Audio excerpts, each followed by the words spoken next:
Pantheon, you leave yourself wondering, does this work? Does this make sense with the draft?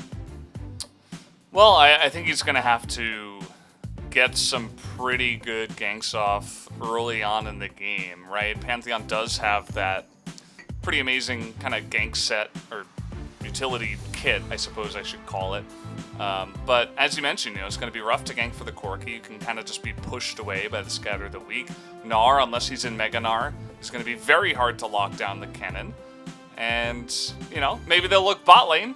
Perhaps they can take advantage of Seraphine. Otherwise, as you mentioned, I do kind of agree that Afrika are looking pretty good with this draft. As looks like we're just about ready to jump onto the Rift. Let's do it for Game 2.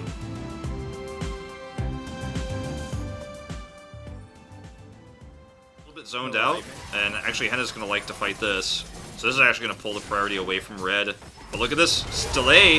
Oh, coming on in, but a 3-man charm comes out, and a big blast plant is going to get fly over the wall here in a bit of a precarious situation. But look at the 2 members of Bro up here. They're just getting hunted down by the Kaisa as the cleanse comes in. No execute onto Bang from... Oh, Delight is way out of his league trying to grab that ward. He gets the grab at least on the Bang, but I don't know if Bang really cares. Here's Empty. Yeah, here comes the Pantheon in, and okay, just gonna snipe him down to Lahens. Bunch of damage coming out of the Seraphine. As it was 4v3, they were backing away. Again, all those situations, they don't get anything. Keen wants to engage here. Yeah, he's gonna get exhausted. The exhaust taken by Delight in this game for exactly this reason. Delight, though, getting incredibly low. Keen going to get burst from so far away, though, as the Olaf is gonna have to come in here and try to help out. Is going to Gore Drinker, desperately trying to get that damage onto Henna, but at the end of the day, he will be taken out. So actually a 2-for-1 in favor of Fred at Breon as they take down the top and jungle.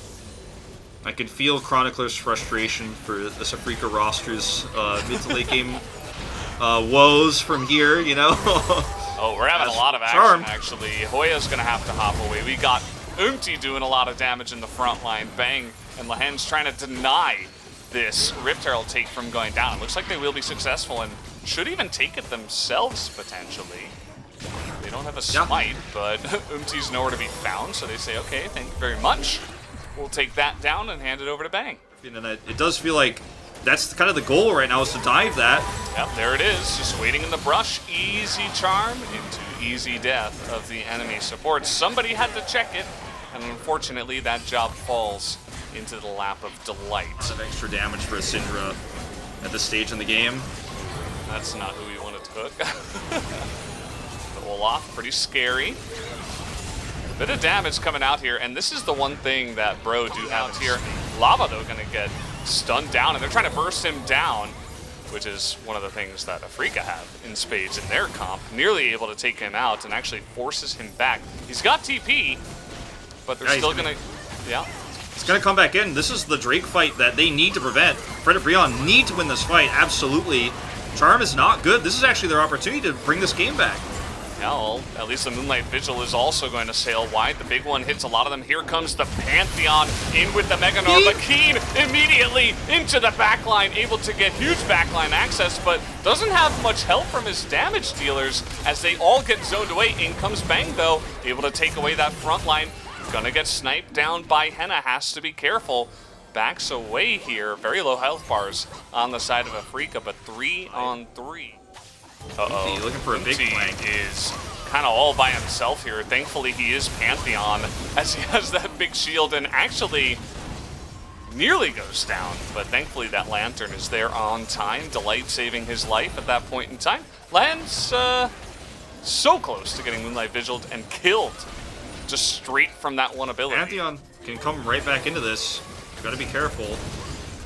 He's got his ult to keep saying Drake. They're trying to force a fight around the Baron. Okay, Delight has to flash out of that as he got rooted by Lahens. And here we go, this is one way to force a fight, right? You turn off of the Baron. But they know where Keen is, and a lot of damage already coming out here from the Aphelios. Dread in the front line, nearly taken out, and Keen Found out, has to Zhonya's early, has his flash, gonna go into the backline, but no more Zhonya's. Here comes Bang. They take out Delight, but that is not a trade that Afreeca are going to like. Hoya doing a ton of damage in the front line. Here comes Lava going man mode into the backline. Not sure about that one. He's gonna get burst down, and down goes their sustained range damage just like that. And there's the route onto Umti, now trying to get that kill, and he will, but at the end of the day, this will be a nice fight for Afreeca as they'll look to pick up the ace by taking down Hoya right here. And there's no way for him to get out. A triple kill at the end of the day for Bang. I thought Bang was actually going to consider going in there. Saw him charge up, but not going to make that silly mistake, I think it would have been. Just play it safe. You've got Baron and Elder. Bang, a very important piece of the puzzle right now, 6-0 and 5 with 3.5 items. They would love for him to just hop into a team fight and blow everybody up at this point in time. And he's certainly built to do exactly that. Yeah, I think Fred and Brion are pretty happy with how slow and safe they're playing it on the other side of things because they need to buy time for that Baron buff to expire. So maybe they can win that next fight with the extra poke. I mean, this is siege damage they have defensively with Lava. They're just going to start to stack up here. So hard for Afreeca Freaks to end this game right now. They're giving them a lot of space. You know, they don't want to get engaged upon here to Fred and Brion, so they say, well, we got to kind of hand you the 2 inhibitors for free. Those inhibitors, but engaging in the base is just another problem entirely. Like, it's just so difficult for them to do it. That's why they have to play so careful and safe here, because one misstep and Fred and Brion brings us to a game 3. Yeah, well, they're going to pretty confidently move into the top side here and take down this turret at least. Fred and Brion still giving a lot of room. And kind of reminds me of the other game we had where it's like either you fight at the Baron or you try to fight at your Nexus turrets. And I think that's the kind of what they've chosen here. They want to fight at the Nexus turrets, hold on to their base, play for a supreme league game. But a lot of poke already coming out here. The Meganar running out of time, and they're still almost about to take down this inhibitor. Looks like just a couple more autos. I think you have to fight on Nexus turrets here if you're Fred and Brion. I mean, that's your best hope. You cannot. Umti, I don't know about this one. Yeah, Umti forces this fight here. He is kind of all alone, finally able to take that lantern as he nearly still goes down, kind of burning there at the end. Trying to find an opportunistic moment to catch someone out.